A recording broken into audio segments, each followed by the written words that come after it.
Yu-Gi-Oh! Is a series with a good sense of humor. While it has many serious-looking cards and storylines, it also likes to make fun of itself and parody its own cards by creating new, goofier-looking cards, and we want to go over some of the funniest examples. These cards can vary from useless to useful, sometimes just lampooning the iconic imagery or effects in Yu-Gi-Oh! While still being viable in certain decks, and other times making fun of broken cards that had to be banned by flipping the effect upside down and making it as unusable as possible. And joining me for this video is my parody card of a co-host, Judgment Meter. That's me! Now, let's spot the differences with the top 10 Yu-Gi-Oh! Cards that parody other cards. Number 10, Second Coin Toss. This one is here just for the artwork. Second Coin Toss shows us part of the backstory of the Goblin of Greed, aka Upstart Goblin, which is the card Second Coin Toss parodies. I covered him on my first Yu-Gi-Oh! Backstory list, but to summarize, he gets all his wealth by swindling and stealing, but as his scams fail, he loses his edge and gets beat up as a form of karma.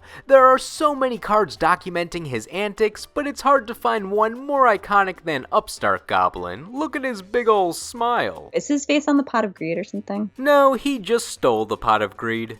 Maybe I should just pay attention to this list. Just be quiet. Can you still give me a good reaction to Jar Robber? He's so sad! He doesn't want to be stolen. He has a purpose, and that's not it. Well, someone should have told him stealing is wrong. Unless it's for fun, then it's okay. Second Coin Toss depicts the goblin at one of his lowest points, picking up coins that this guy is smugly dropping on the floor, essentially laughing at this goblin's misfortune. I'm unsure if this guy is also not trustworthy like the goblin, or if he just knows how shady this goblin was and is giving him a taste of his own medicine. This guy was previously swindled by the goblin, so possibly the latter. The way he's dropping coins for the goblin to pick up mirrors how the goblin was arrogantly dropping coins for the struggling guy to pick up on Upstart Goblin, showing a role reversal. Just for the goblin though. I don't know what happened to the other guy. Would have been cool if he was punishing the goblin. Not sure why they chose Second Coin Toss to parody the image on Upstart Goblin, since the effects of these cards are unrelated.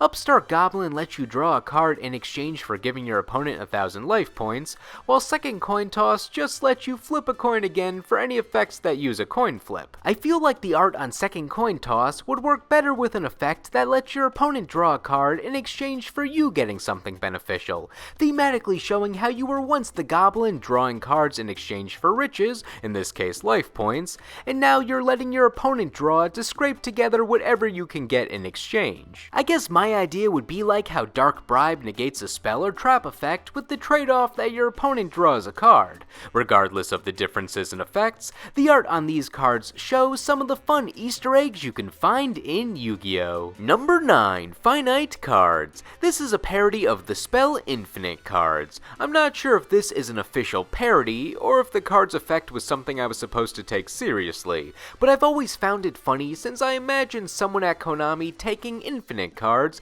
and just crossing out the first two letters of it and being like, oh, now it does the opposite. Neither Infinite nor Finite Cards effects were ever good, but Infinite Cards was used by Strings the Mime in his Duel Against Yugi in the manga and anime, so it does have some notoriety, letting him hold as many cards as he wanted to pump up Slifer the Sky Dragon's attack, and then he got milled. It's like when you're a clown and you're pulling the scarf out of your sleeve, but instead of the scarf, it's a card. Infinite Cards effect just removes the limit on the number of cards that you can have in your hand at any time during the duel, which is 6. Finite Cards instead limits the hand size, making it half of what it normally is. Straightforward effects for the both of them. Perhaps some decks can find a use for either card, but I feel Finite Cards just exists to make us chuckle for a second. Even in Japanese, the humor was still there, with the name being a pun on Infinite Cards' Japanese name of Mugen no Tefuda, with Finite Cards' Japanese name being Munen no Tefuda,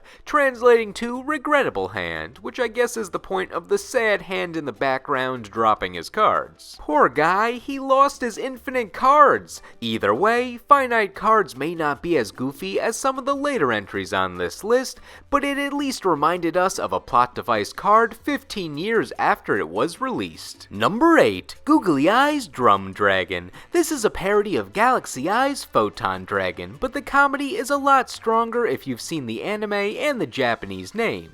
Galaxy Eye's Photon Dragon is the ace card of the rival character named Kaito in Yu-Gi-Oh! Zexal, also pronounced Yu-Gi-Oh! Zale. He's a serious guy, it's a serious monster, and it has an archetype based around summoning the dragon and its evolutions. Kaito also has a comic relief robot assistant named Orbital 7. He's a fun little guy, and in one episode, he got to duel. He used a gimmick archetype called Super Defense Robots. They're not very good, but because it was the anime, all their effects went off and Orbital was able to summon their boss monster, Googly Eyes Drum Dragon, lampooning how Kaito summons his big boss monster. Drum Dragon even takes the shape of Photon Dragon's summoning animation to make you think that Orbital was summoning the real deal, before revealing that he's just this big goofy guy instead. Oh no, I love him. Oh no, he's my best friend, I love him. While you can tell what the card was parodying with its name in English, the Japanese name makes it even more apparent.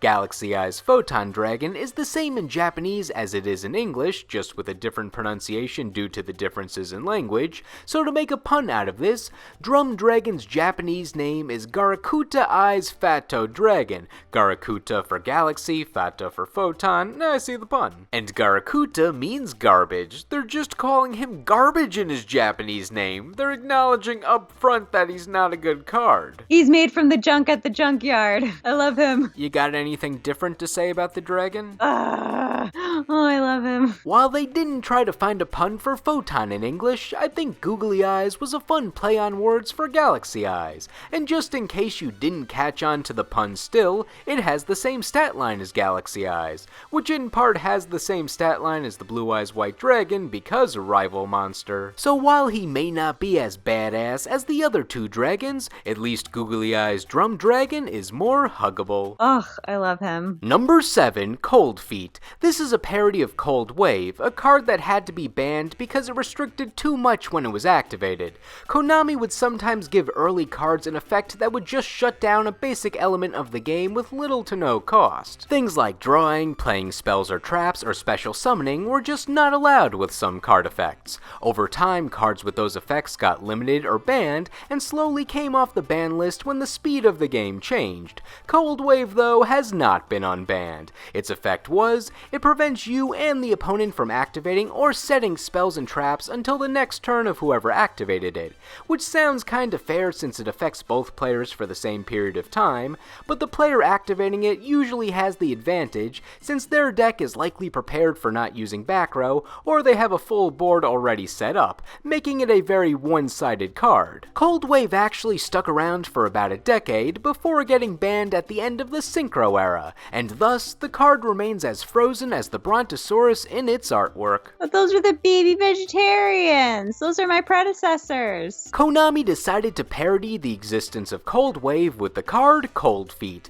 a spell that applies Cold Wave's effect only to its user and not the opponent, making it a self-restricting card. However, they made it a quick play spell, so I'm not sure if I could call it fully useless, since you could still use it to avoid negative effects of certain spell or trap cards, but not a very reliable combo. Still, the potential plays give this parody card some legitimacy. I also like that it shows how the dinosaur got frozen over on the artwork. I discussed it in my third backstory list, saying that this could be how Frostosaurus came to be, or it could just be a random dinosaur that's having a bad day. How's he gonna get out of this one? Eat more veggies. What kind of veggies? Beans and carrots. Actually, the dinosaurs do get out of the ice on a different parody card, Heat Wave, showing the dinosaurs now being unfrozen much more than they wanted to be. This card is like Cold Wave, but for effect monsters, not letting either player summon effect monsters until the next turn of whoever activated the card. While the effect is good, I generally don't see anyone run this card unless they play a normal monster beatdown style deck. Still, I like how they made this card the opposite of Cold Wave in artwork and effect, and it ended up being pretty good. Not broken, but definitely not awful. Long live the heat wave. Oh my god, I love Heat Wave, but not what it's doing to the dinosaurs. What do you like about Heat Wave? That he's funny and he writes erotica. Yeah, judgment meter. I don't think anyone's gonna get your Legends of Tomorrow references. Oh, well, they should go back and watch all of your videos. Like and subscribe. You've only spoken about it in like 2 videos. Really? I feel like I've said it a lot more. Number 6, Overdone Burial and Peaceful Burial. The 2 main burial-related cards in Yu-Gi-Oh! Are Premature Burial and Foolish Burial. Very powerful spell cards that have both seen the ban list in some form. Premature Burial lets you revive a monster, and since it's an equip card, you can do some tricks to bounce it back to your hand to use it again since it's not limited to once per turn. Foolish Burial lets you send a monster from the deck to the graveyard, which enables many combos with how many monsters have effects when they're sent to the graveyard nowadays. Both these cards later got underpowered versions of themselves that also poke fun at the grim nature of the original cards by having more comedic artwork and names. Overdone Burial has Premature Burial's effect, but with a discard cost, restriction on what can be revived, and the effects negated on whatever's revived. However, the main appeal here is the imagery, showing that the guy buried had quite the ceremony. Instead of just being buried into the abyss like he is on Premature Burial, he got a golden tombstone and flowers everywhere, the real red carpet treatment. His pose and expression are the same as they are on Premature Burial, but I feel the context of them changes based on this situation. On the original card, he was like, "No, don't bury me," but in Overdone Burial, he's more like, "Oh, this is kinda heavy, I'm just trying to get out." And even though his facial expression has that same look of despair, I feel like in Overdone Burial, it's more of a face of exaggerated comedy. Though he finally gets out on Different Dimension Revival, so that's neat. For the other card, Peaceful Burial has Foolish Burial's effect, but as a trap card, and with the restriction that the monster's effect can't be activated during the turn it's sent to the graveyard. The imagery shows us that instead of a dreary graveyard that we see on Foolish Burial, where the hand is holding up a shovel trying to get unburied, or holding it up victoriously because they just successfully buried themselves, we see a green area where they're watering the plants on their own, still buried. That's comedy. This is like a Looney Tunes gag, I love it. And despite the name and effect referencing Foolish Burial, the hand is actually from Foolish Burial Goods, which is a Foolish Burial effect for spells and traps. They're holding onto flowers on that card, so I'm glad they can maintain them now. I also covered this hand on my 4th backstory list, where we learn that it knows the infamous green hand from Called by the Grave. That hand is very demanding though. Purple hand's a lot more chill. Number 5, the Humble Sentry. This is a parody of the Forceful Sentry, a very broken card. One thing early Yu-Gi-Oh! Did not consider when making card effects was how strong it was to look at your opponent's hand and rip cards out of it for free. Both of those effects can be fine on their own, plenty of cards let you look at your opponent's hand with a downside, or force your opponent to discard randomly, but together that's too much advantage for one player without having a cost. One of the notable cards that did this in the early game was the Forceful Sentry, letting you see your opponent's hand and shuffle one card back into their deck, your choice, with no negative effects. It doesn't even discard, so you can't attempt to turn that card loss into an advantage with a card that lets you get something from the graveyard. Expectedly, this card was banned pretty quickly, with the image of that sentry telling us no being reversed against him, where now he's the guy not allowed in the card game. You shall not pass. Your Lord of the Rings reference is more fitting, but I always imagined him just getting really into his karaoke when he was singing, "Stop in the name of love before you break my heart." I do love a reference where you can sing a song. Years later in 2012, Konami wanted to reference this card that was never coming off the ban list with a card that was definitely never going on the ban list, the Humble Sentry. The effect makes you Forceful Sentry yourself, where you reveal your hand to your opponent, choose one card, and shuffle it back into the deck. The only way it could be more opposite from the original is if the opponent could choose which card gets shuffled back. It's clearly just a fun poke at the original broken card since there's no feasible use for giving away information to your opponent like this. I'm sure someone out there has a plan for this card to shuffle something like Garnets back into the deck, pack, but obviously this is just a fun novelty for your collection. I feel like they just made this card for the name and artwork alone, since it's funny to imagine the polar opposite versions of cards sometimes. You know Terra the Terrible? Imagine if he was Terra the Honorable. I want to know if the humble sentry depicts how the sentry acts when important royalty is around and he just puts on the forceful charade in the presence of common people, or if something happened in his life to make him humble. See, you just had to wait your damn turn, and then he would let you through. I also like how this card is brighter than the forceful sentry, so we get a better look at his outfit. I like his mesh. He's wearing his party gear underneath, because he's going out later. What will he be doing? Clubbing. Sentries, they wanna have fun. Oh, sentries just wanna have fun. Number 4, the Rush Duel Normal Monster Parodies.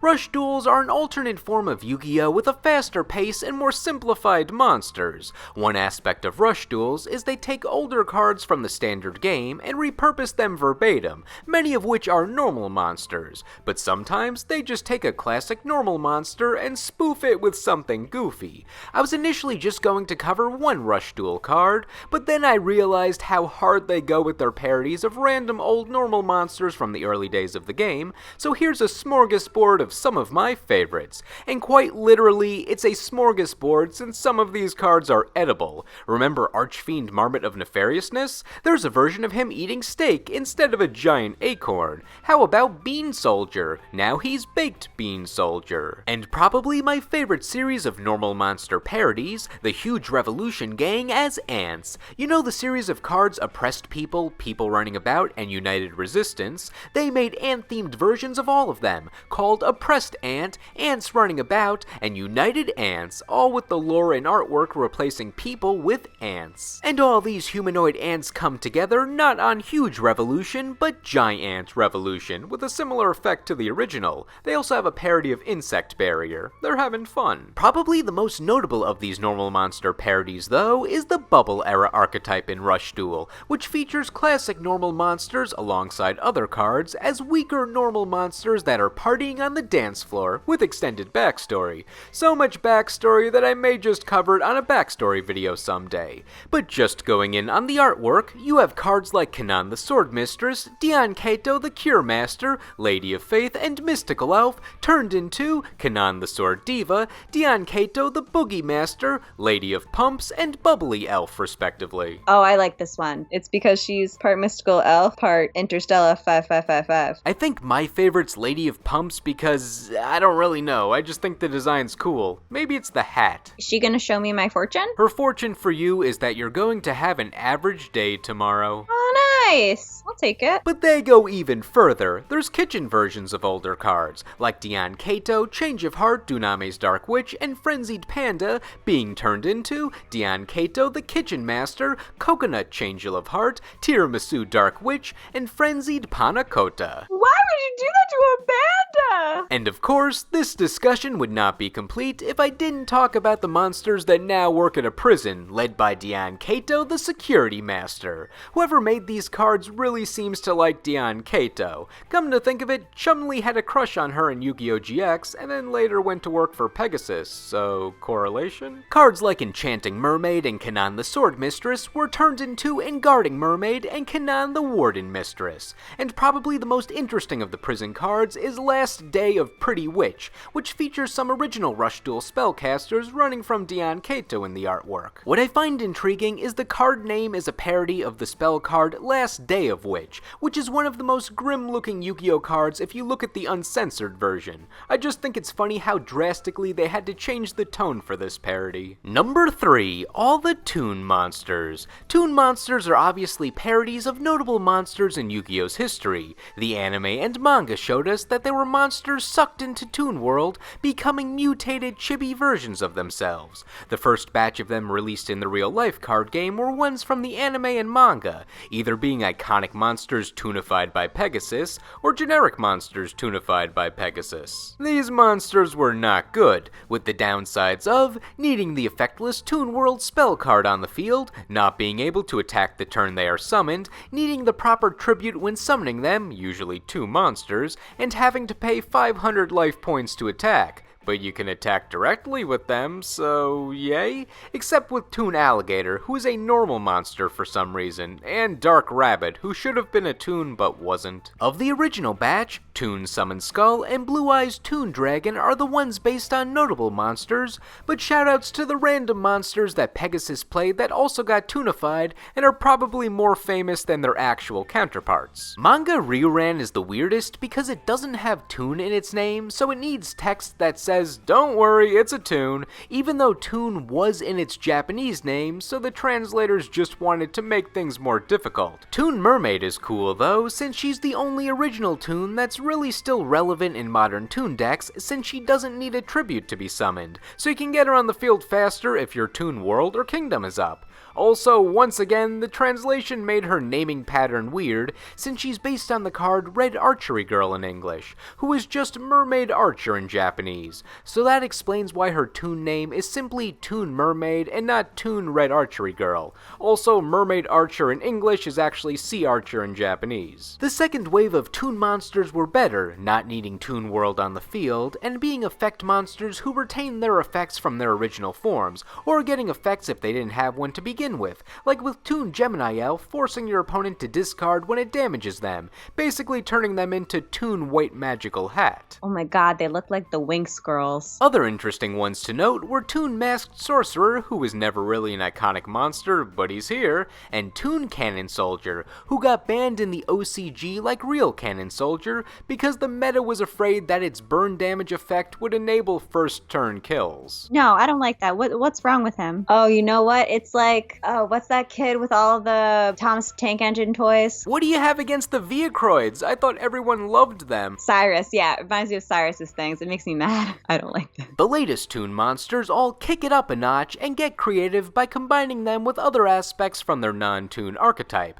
Toon Blackluster Soldier lets you discard monsters equaling its level to special summon it, mimicking how ritual summoning works with its non-Toon version. And Toon Harpy Lady can destroy a spell or trap when it's summoned, imitating how the Harpy Lady archetype has the Hunting Ground field spell that makes them destroy a spell or trap every time a new Harpy Lady is summoned. And let's not forget Toon Dark Magician, who was just kinda doing his own thing, sort of doing a Magician's Rod style effect with Toon spells. And of course, this discussion doesn't even include all of the Toon spell and trap support that's come out over the years. Toons have definitely put in work to become less of a parody novelty and more of just their own thing. I wonder what took Pegasus so long to upgrade his favorite monster archetype. I personally don't like dueling anymore. I like playing Animal Crossing New Horizons on my Nintendo Switch. I've got quite a few villagers that I'm in love with. One of my absolute favorites is Maple. Sweet little squirrel. Number 2, Goblin Marauding Squad and Muscle Medic. These are parodying the pose of Marauding Captain, who seems to be a well-respected member of the monster community, since other monsters want to copy him, and if not well-respected, at least well-known. He does get beaten around a lot. But still, it's hard to deny the iconic nature of his double sword pose. Just a dude with a sword. No, wait, 2 swords and knee pads. He's safe. And they look like the same metal pads on his arms. Oh yeah, gotta protect those elbows. His effect lets you summon a level 4 or lower warrior monster from your hand when he's normal summoned, so a very good effect for when he was released. But beyond the effect, he has an extended backstory I covered on my first backstory list, where we learn that he works for General Freed, gets lost, meets the lizard man Gaga Gigo, forms an alliance with him, and eventually tries to save him. The captain also attacks the Goblin Attack Force headquarters in his journey, and apparently he influenced one of the goblins during this time, since they form a parody of the captain called the Goblin Marauding Squad. The lead goblin is doing the captain's pose with his own club and sword, and has the captain's hairstyle, though the rest of his troops just seem to be confused, as if the lead goblin adores the captain, but everyone else doesn't know or care who Marauding Captain is, and they're reluctantly dressing dressing up as Marauding Captain just for the sake of their leader. These are like the teenagers. Hey, dudes, we're gonna be them when we grow up, but now we just got sticks and stuff. But the goblins aren't the only ones to copy the captain's pose. There's a card called Muscle Medic who's also doing the pose with his giant medical tools, using a scalpel that he stole from Faust in Guilty Gear, and a giant syringe that he took from Injection Fairy Lily after she went and became a counselor, and then he wrote love on it. And you know he's serious because he has super muscles that are busting his shirt open. Did they not have an outfit that fit his body proportions? Yeah, just one size. Neither of these cards' effects are related to Marauding Captain's effect, but on the backstory front, Muscle Medic seems to be the doctor of Freed's army looking at other cards, where he is seen bandaging up the captain and throwing him back to the front line, so he tosses him away and then steals his pose. That's kinda cold. Finally, the captain has a retrain called Marmiting Captain, where he's cooking. It's a pretty standard card in terms of effect, being a different version of Marauding Captain's special summoning effect, so it's not quite a parody, but at least it falls in the humor category, since this is a version of the captain in cooking attire that he put right over his full suit of armor. I love it. There's so many dimensions. He's doing all the jobs. He's showing his troops that he's not just Mr. Tough Captain. He's also Mr. Tough Captain who makes soup in an apron with a sword on it. Also, the hungry guys in the background sell me on the comedy of this card.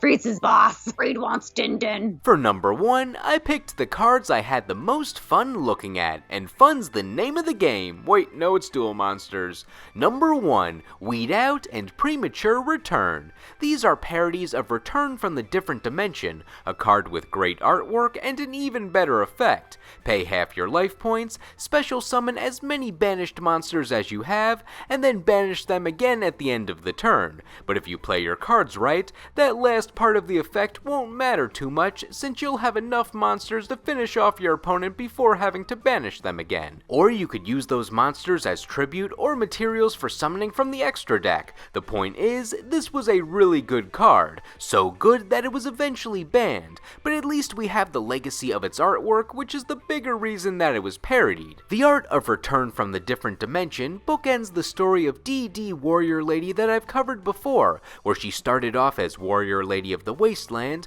but then her karma is cut, her dimension is walled, and her loss is simultaneous. Also, a lot more happens with the dimensions, but it all ends with her and a bunch of other monsters escaping that different dimension that she was lost in. You have a whole crazy cast of characters here, like the Archfiend Marmot, D&D Warrior, Manticore of Darkness, and the Orca Mega Fortress. I'm not sure where they're all being dropped off, since if it's high in the sky, I don't know if they're all surviving that fall. Even if they do, I don't know if they'll survive the whale landing on them. Oh, I love that. It's like Kagome jumping into the whale. Weed Out was the first card to come out parodying this iconic image to make it more silly, with the monsters having realistic reactions to falling out of a hole in the sky, all being pretty distraught. Hey, it's another character with a shot. She's okay, even though she has a pointy needle. Injection Fairy Lily apparently forgot how to fly in her syringe, or can't because it's upside down. Sonic Duck also can't fly.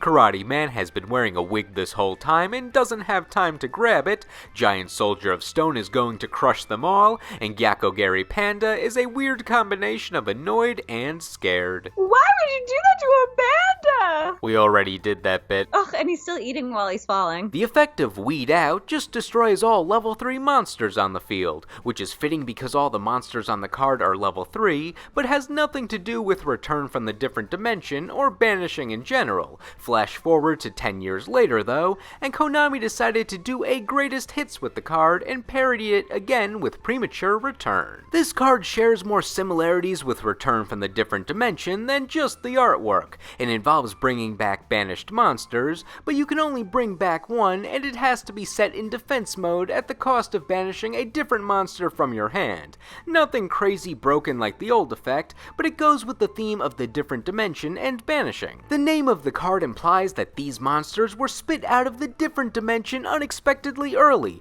with all of those monsters appearing in other different dimension storylines, except Esper Girl in the center, who has a banishing themed effect, so she still makes sense being in this group. I like the array of emotions on this card. Esper Girl has the normal look of shock, Coach Goblin is attempting to parachute with his towel after he falls off DD Crazy Beast, DD Crazy Beast is just doing his default face, Light Ray Greffer, who seems to be the most distinguished of the bunch, has the most cartoony wily coyote face, and Gaga Gigo is just doing this wonderful pose. I love that. Finally, I mentioned it in my original backstory video, but every monster on Premature Return is also on Eater of Millions in card form, creating some weird meta fourth wall break where the different dimension that these monsters ended up in could be some sort of real-world hybrid where the Eater of Million resides. It could also just be a fun Easter egg that has no impact on any storylines. Regardless, I love the mystery behind that aspect of the card,